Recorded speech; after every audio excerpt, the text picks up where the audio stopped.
Roy Keane tears into Manchester United players on brutal rant after 6-3 thrashing to Manchester City and laughs about how they're constantly going 4-0 down at half-time. He also slams the state of Man United's midfield and treatment of Ronaldo. We're also going to look into that 6-3 game and Ten Hag's tactics and talk about where did Ten Hag go wrong in the Man City game, where did we lose the game, and also what went well. Today's video is going into Roy Keane's rant, but also 5 things we learned from Manchester City 6, Man United 3. Welcome back to Alice Talks Football and welcome back to a video on the channel. In today's video, we're going to be diving into what Roy Keane has said about the Man United players.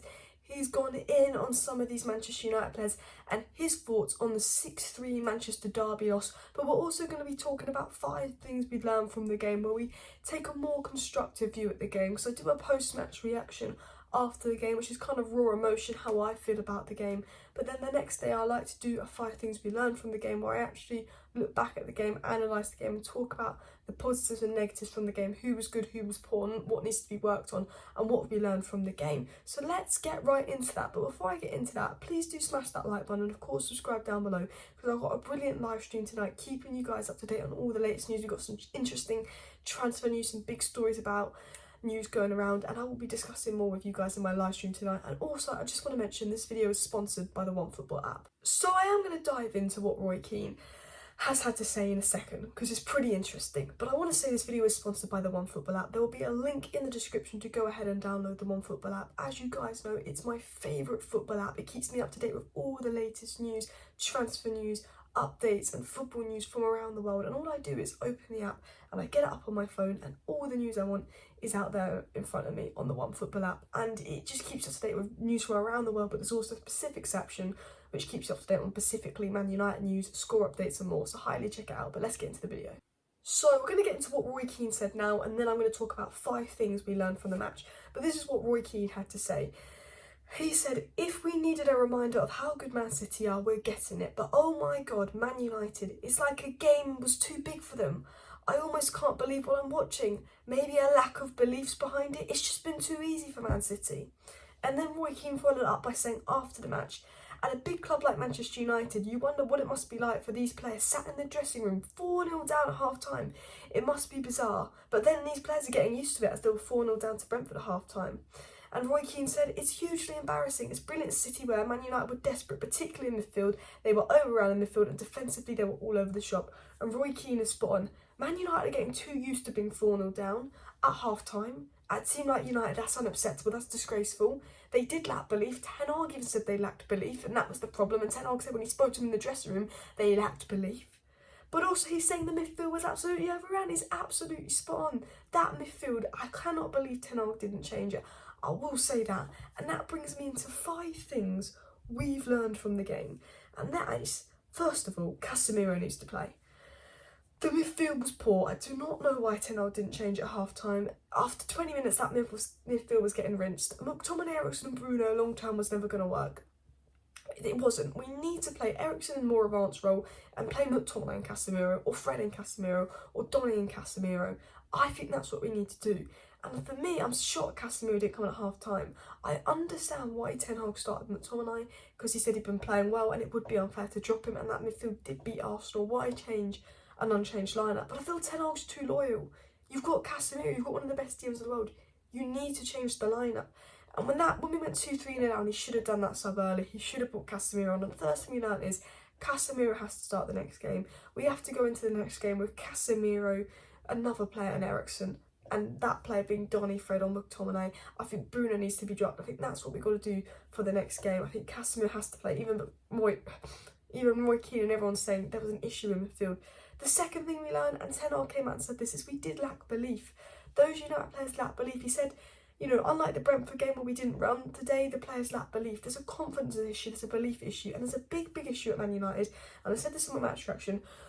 When we go 1-0 down, we almost seem doomed. We almost seem like we've got no mentality, like we don't believe in ourselves to win. As soon as we go 1-0 down, these players, their body language changes. They think, oh no, we're losing this game 4-0.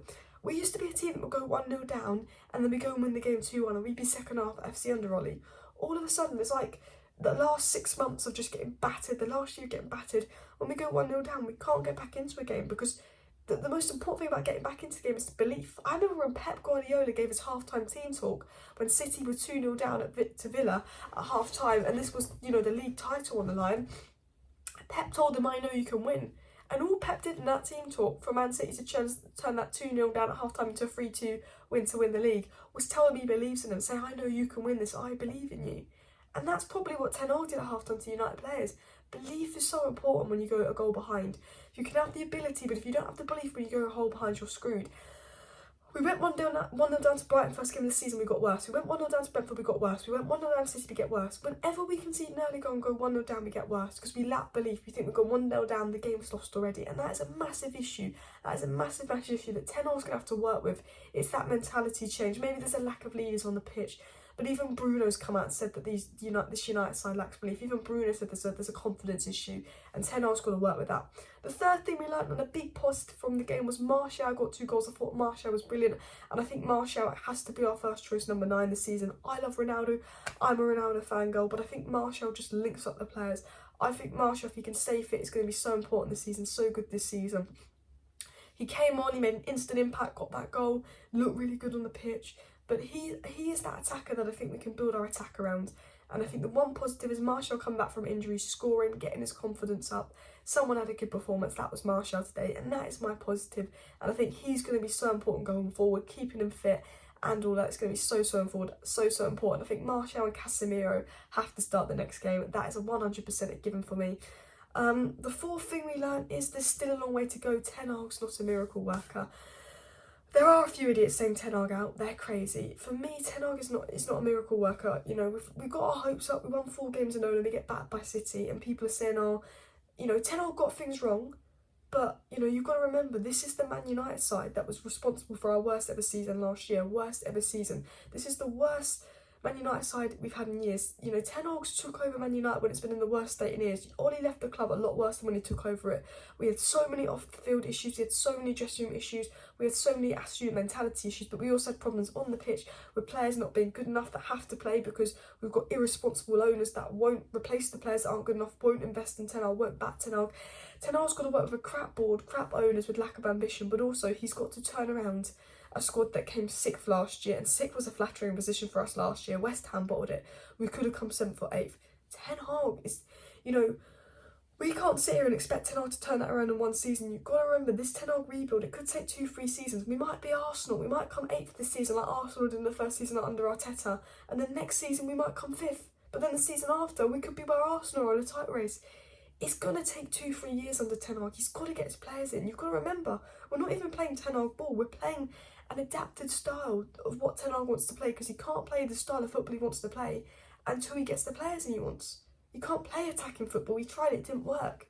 So remember, this is a long process, and I think today was a reality check where I maybe got a bit carried away and some other people did after the Arsenal win, that no, we're still a long way off. There's still a long way to go, and you've also got to remember, Erik Ten Hag is not a miracle worker. I love the guy, but he's not a miracle worker, and I have to say, he's still learning. Ten Hag. The 5th thing we learned from the match is Ten Hag still learning. You know, the substitutions, he's constantly playing the same team. He did get things wrong today. I think it was 80% on the players, 20% on Ten Hag. The players lacked belief. The players could have done better. It came back better in the second half. Was that because City took the foot off the brake, or was that because Ten Hag, you know, spoke to the players? I don't know, but you know, I really do like Ten Hag. I really do rate Ten Hag. I think that he could have done a little bit better today. I think he's got to start Casemiro, he's got to start McTominay. I think he make his subs a bit late, but I understand why he did it. Why change a winning lineup? But I think Ten Hag's now got to be a little bit more keen to make changes, a little bit more brave. You know, it's the Premier League, it's a new league, he's got to learn on the job. But I think Ten Hag's been a fantastic manager in general. But I just think the 5th thing is you've got to remember Ten Hag's still learning. I think he did get it wrong today in the midfield. I think it's the fact that midfield came out for a second half. I don't think they should have. But overall, I love Ten Hag, and I'm going to back Ten Hag, and I love Ronaldo, and I hope that we can get Ronaldo back. And I like how Ten Hag actually came out after the match and said Ronaldo doesn't deserve to be associated with a match like this. Why would I put Ronaldo on with 6-1 down? That's not fair on him getting associated with this. And I liked how Ronaldo almost hinted that. I like how Ten Hag, almost hinted that Ronaldo deserves better. I like how Ten Hag is playing players based on form and based on winning. and because of that I expect that 3 or 4 players from this match will be dropped. Potentially Malacia for sure, potentially McTominay for Casemiro, potentially Bruno for someone else coming in, and potentially even Sancho for Rashford on the left and Martial going up front, because I really do like Sancho, but he was really poor today. But let me know your thoughts on Roy Keane's comments, but also let me know your thoughts on the match in general. Do you like this 5 Things We Learned series, or do you want me to just do one match reaction after the game? Because I was thinking of doing match reactions after the game, which just kind of raw emotional thoughts on the game, and then a 5 Things We Learned where I talk about the positives and negatives from the game and really dive into it.